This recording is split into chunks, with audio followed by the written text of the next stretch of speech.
Hello dear students, how are you all? I hope you're fine. मैं धीरज आप सबका स्वागत करता हूं इंग्लिश विद जीनियस में। प्यारे बच्चों, इससे पहले मैंने आपको वर्ड्स का वीडियो दिया था जिसमें एडिटोरियल वर्ड्स था द हिंदू का। मात्र 5 ही वर्ड्स था और उम्मीद करते हैं कि वो पांचों वर्ड्स आपके जहन में होगा, आपके दिमाग में होगा। और उससे पहले मैंने आपको टेंस स्टार्ट किया था जिसमें प्रेजेंट इंडेफिनिट टेंस के स्ट्रक्चर्स के बारे में मैंने बात किया था।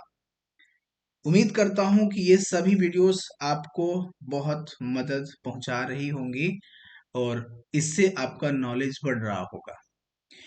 उसी वीडियो को देखना चाहिए या उसी कार्य को करना चाहिए या उसी कार्य में अपना समय लगाना चाहिए जिससे कि आपको कोई फायदा हो।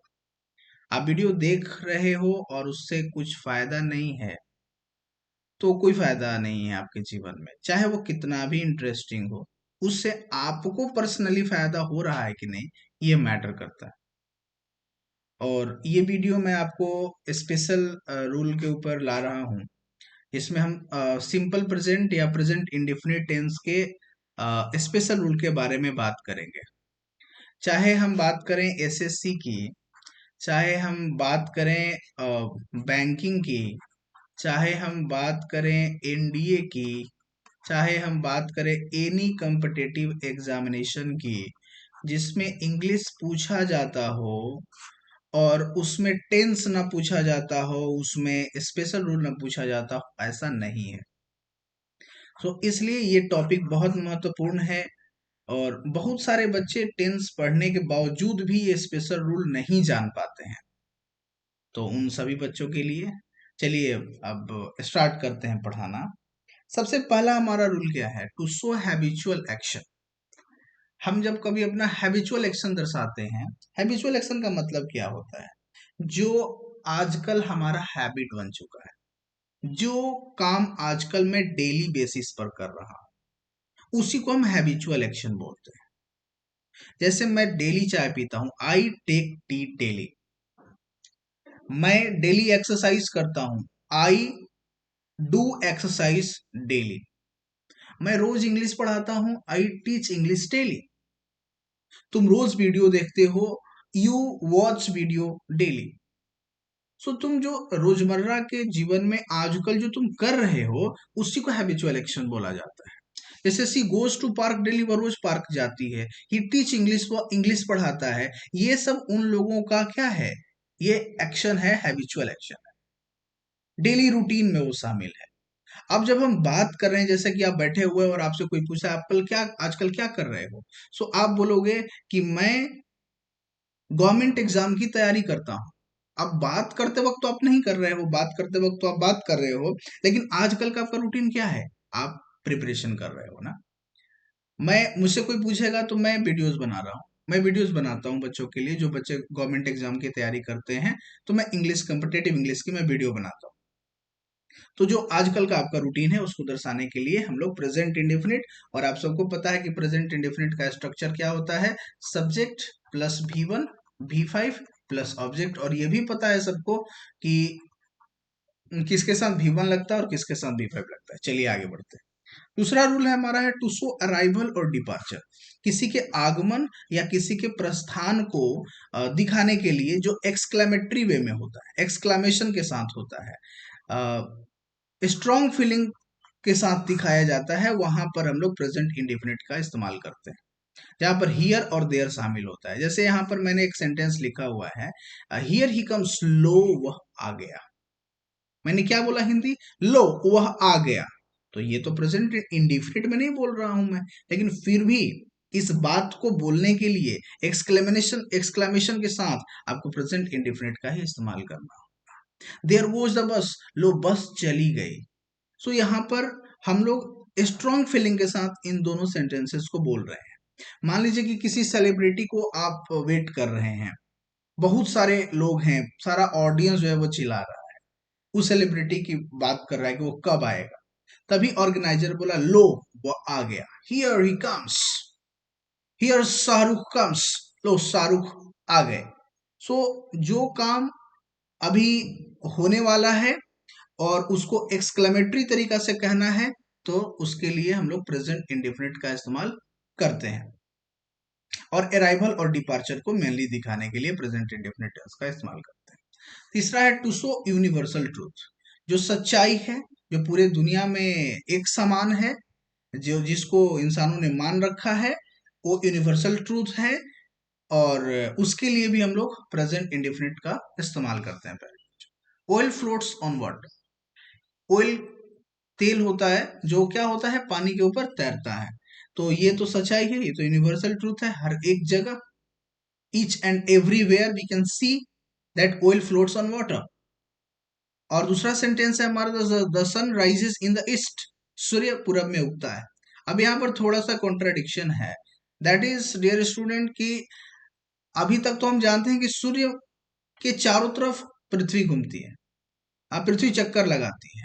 तो सूर्य तो एक जगह स्थिर होता है, तो फिर ये डूबता और उगता कैसे? तो यहाँ पर ये बड़ा एक अच्छा सवाल है, इंटरेस्टिंग सवाल है। उसके बारे में आप हमको जवाब में लिख के भेजिएगा, क्योंकि अक्सर हर एक टीचर यही पढ़ाते हैं, the sun rises in the east, लेकिन सन तो एक जगह अवस्थित है, वो तो हिलता डुलता नहीं है, उसके चारों तरफ हम लोग भले मूव करते हैं। तो इसके बारे में थोड़ा सा आप भी ज्ञान कुछ दीजिएगा, कमेंट में कुछ लिखिएगा। आइए तीसरा सेंटेंस है, मैन इज मोर्टल, इंसान जो होता है वो मरणशील होता है। कोई भी इंसान है तो यदि उसने जन्म लिया है तो मरेगा ही। ये क्या है, सच्चाई है, ये यूनिवर्सल ट्रूथ है। यहाँ पर भी हम लोग कौन सा इस्तेमाल करते हैं, प्रेजेंट इंडेफिनिट टेंस का इस्तेमाल करते हैं। अब आइए अगला है हमारा rule, to indicate future plan. यदि कोई प्लान फ्यूचर में होने वाला है, यदि किसी ने प्लानिंग किया हुआ है कि ये काम फ्यूचर में होगा, तो उसको हम लोग प्रेजेंट इंडिफिनिट में भी बनाते हैं।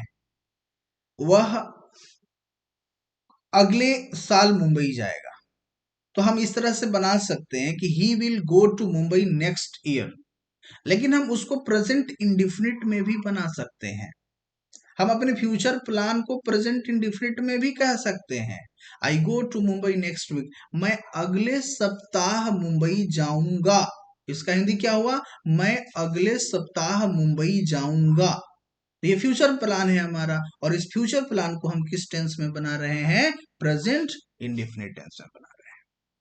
The chief minister comes here tomorrow, मुख्यमंत्री यहां कल आएंगे। इसका हिंदी क्या हुआ, मुख्यमंत्री कल यहां आएंगे।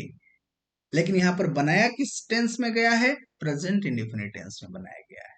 तो कुछ फ्यूचर प्लान्स होते हैं, इंपॉर्टेंट फ्यूचर प्लान्स होते हैं, उसके लिए हम लोग कौन सा टेंस का इस्तेमाल करते हैं, प्रेजेंट इंडेफिनिट टेंस का इस्तेमाल करते हैं, जिसमें हम लोग V1 या V5 का इस्तेमाल किया जाता है। ठीक है, आइए अब अगला रूल है हमारा fifth number, if future tense is used in principal clause. अब देखो, प्रिंसिपल क्लॉज और सबऑर्डिनेट क्लॉज के बारे में यदि आप जानते होंगे तो बहुत अच्छी बात है, और नहीं जानते हैं तो उससे भी ज्यादा अच्छा बात है। मैं दोबारा इस क्लॉज के ऊपर टॉपिक्स लेकर के आऊंगा, सीरियल नंबर से तो मैं अभी पढ़ाना स्टार्ट मैंने किया है, लेकिन मैंने पहले भी क्लॉज के बारे में पढ़ा है, तो मेरे जाकर के चैनल पर आप इस वीडियो को ढूंढ सकते हैं, और उससे आप पता कर सकते हैं कि आखिरकार क्लॉज क्या होता है। The present indefinite tense will be use in the subordinate clause. देखो, यदि प्रिंसिपल क्लॉज में फ्यूचर टेंस इस्तेमाल हुआ है तो सबऑर्डिनेट क्लॉज में प्रेजेंट इंडेफिनिट का इस्तेमाल होगा। अब कैसे पता करें, तो जो सेंटेंस अपना मीनिंग खुद देता है, वो अपने मीनिंग के लिए किसी पर डिपेंड नहीं होता है, उसको हम लोग बोलते हैं प्रिंसिपल क्लॉज। और जो अपने मीनिंग को पूरा करने के लिए किसी के ऊपर डिपेंड होता है, प्रिंसिपल क्लॉज पर डिपेंड होता है, उसको बोलते हैं सबऑर्डिनेट क्लॉज। सो यहाँ पर आप देख सकते हैं, वी शैल गेट वेट, हम लोग भीग जाएंगे, इफ इट रेन्स, यदि वर्षा होगी तो यहाँ पर ये सबऑर्डिनेट क्लॉज है। यहाँ पर कोई भी बच्चा सोचेगा यहाँ भी शैल विल, यहाँ भी फ्यूचर, तो इधर भी फ्यूचर, और यहीं पर आपसे मिस्टेक होता है प्यारे बच्चों। और बहुत सारे कॉम्पिटेटिव एग्जाम्स में ऐसे क्वेश्चंस पूछे जाते हैं, और बहुत आसान होता है, आसानी से आप 1 मार्क्स प्राप्त कर सकते हैं। तो जब कभी भी प्रिंसिपल क्लॉज में फ्यूचर, तो सबऑर्डिनेट क्लॉज में प्रेजेंट इंडेफिनिट या सिंपल प्रेजेंट। इस बात को हमेशा प्यारे बच्चों ध्यान में रखो, हर एक एग्जाम में 1 नंबर का आएगा, guarantee. If you try hard, यदि तुम कठिन परिश्रम करते हो, यू विल गेट सक्सेस, तो तुम सफल हो जाओगे। अब देखो यहाँ पर इफ से सेंटेंस ये स्टार्ट हुआ है ना, ये हमारा सबऑर्डिनेट क्लॉज है, ठीक है। और ये यू विल गेट सक्सेस, तुमको सफलता मिलेगी, ये है आपका प्रिंसिपल क्लॉज, चाहे तुम सफल हो जाओगे। तो ये प्रिंसिपल क्लॉज है, इसमें शैल या विल लगा हुआ है, तो यहाँ सबऑर्डिनेट क्लॉज में क्या होगा, प्रेजेंट इंडेफिनिट होगा, यानी कि इसमें वर्ब वन या बी5 का इस्तेमाल किया जाएगा। अगला हमारा रूल है to make a live commentary. यदि आप कमेंट्री तो सब लोग सुनते ही हैं, और अक्सर कमेंट्री जो लाइव कमेंट्री होता है उसमें कौन सा टेंस का इस्तेमाल किया जाता है, प्रेजेंट इंडेफिनिट टेंस का इस्तेमाल किया जाता है प्यारे बच्चों। जैसे कि मैं एक सेंटेंस आप सबके लिए मैंने लिखा है, Bumrah throws the ball. Bumrah ने बॉल को थ्रो किया। हमने क्या बोला, बुमराह ने बॉल को थ्रो किया, वो तो कर चुका है, लेकिन हम लोगों ने इंग्लिश में इसको कैसे बोला, बुमराह थ्रोज द बॉल। तो जब भी कमेंट्री करें तो उसमें हम लोग प्रेजेंट इंडेफिनिट टेंस का इस्तेमाल करते हैं। Bumrah throws the ball, Smith moves a beat, Smith थोड़ा सा घूमते हैं, एंड हिट्स द बॉल, और उसने बॉल को हिट किया, एंड स्कोर्स 6 रन, और उसने 6 रन प्राप्त किया। तो ये काम होने के बाद ना बोला जा रहा है, बिना हुए तो बोल नहीं सकते हैं, क्योंकि आपको पता कैसे चलेगा। लेकिन उसके बाद भी कमेंट्री में प्रेजेंट इंडेफिनिट टेंस का इस्तेमाल किया जाता है, जिसका स्ट्रक्चर होता है subject plus V1 V5 plus object. और अगला हमारा रूल है टू शो पास्ट इंसिडेंट। यदि आप पास्ट इंसिडेंट के बारे में बात करना चाहते हैं तो उसमें भी प्रेजेंट इंडेफिनिट टेंस का इस्तेमाल होता है, मेनली यदि आप उस सेंटेंस को इम्फेसाइज करना चाहते हैं, इम्फैटिक बनाना चाहते हैं। कैसे इम्फैटिक बनाना चाहते हैं, जैसे कि मान लीजिए कि एक घटना के बारे में हम बात करें, किसी के यहाँ पर कोई चोरी होती है, और अगले दिन मान लीजिए कि पूछताछ के लिए एक टीम आती है पुलिस की, और पूछताछ करती है उनसे। तो एक तरीका ऐसे हो सकता है बताने का कि सर, चोर रात में हमारे घर में घुसे, उन्होंने मेरा सारा सामान लिया और वो चले गए। एक ये तरीका हो सकता है। और एक दूसरा तरीका क्या होता है, सर रात में चोर आते हैं, घर में घुसते हैं, और सारा सामान उठाते हैं और चले जाते हैं। लेकिन दूसरा वाला जो तरीका है वो ज्यादा इम्फैटिक है, ज्यादा जोरदार है, ज्यादा शानदार है, और कहने में भी और सुनने में भी वो एक अलग फीलिंग देता है।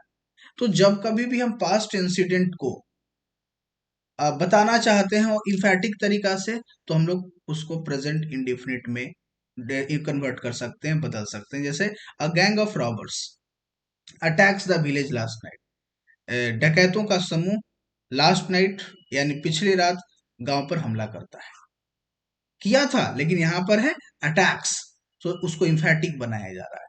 इसके लिए हम लोग प्रेजेंट इंडेफिनिट का इस्तेमाल करते हैं। प्यारे बच्चों, ये 7 रूल कहीं ना कहीं आपको ढेर सारे मार्क्स दिला सकता है, यदि आप इसको सही तरीके से इसको रिवाइज करते हैं। क्योंकि अगला वीडियो होगा जिसमें मैक्सिमम 50 प्लस आपको क्वेश्चंस प्रेजेंट इंडेफिनिट से मैं कराऊंगा। 50 प्लस क्वेश्चन केवल प्रेजेंट इंडेफिनिट से, डियर स्टूडेंट्स। आप इसके लिए अगले वीडियो में रेडी रहिए। और यदि आप चाहते हैं कि आपका नॉलेज और बेहतर हो, तो हर एक रूल से आप कम से कम खुद से 5 सेंटेंस बनाओ, आपको एकदम रूल ध्यान में हो जाएगा। और यदि इससे भी बेहतर चाहते हो कि हमको पूरी तरह से याद हो जाए, तो अपने किसी भाई बहन को पढ़ा दो इसको, अपने रूममेट्स को पढ़ा दो, अपने किसी दोस्त को इसको पढ़ा दो, उसको समझा दो। जितना नॉलेज को बांटोगे उतना ज्यादा बढ़ेगा। सो उम्मीद करते हैं कि आपको वीडियो अच्छा लगा हो, और वीडियो अच्छा लगे तो प्लीज चैनल को सब्सक्राइब करिए, हमारे वीडियो को लाइक करिए, और यदि आपको लगता है कि वीडियो किसी के लिए बेहतर हो सकता है तो उसको शेयर भी कर दीजिए। Thank you so much for watching this video.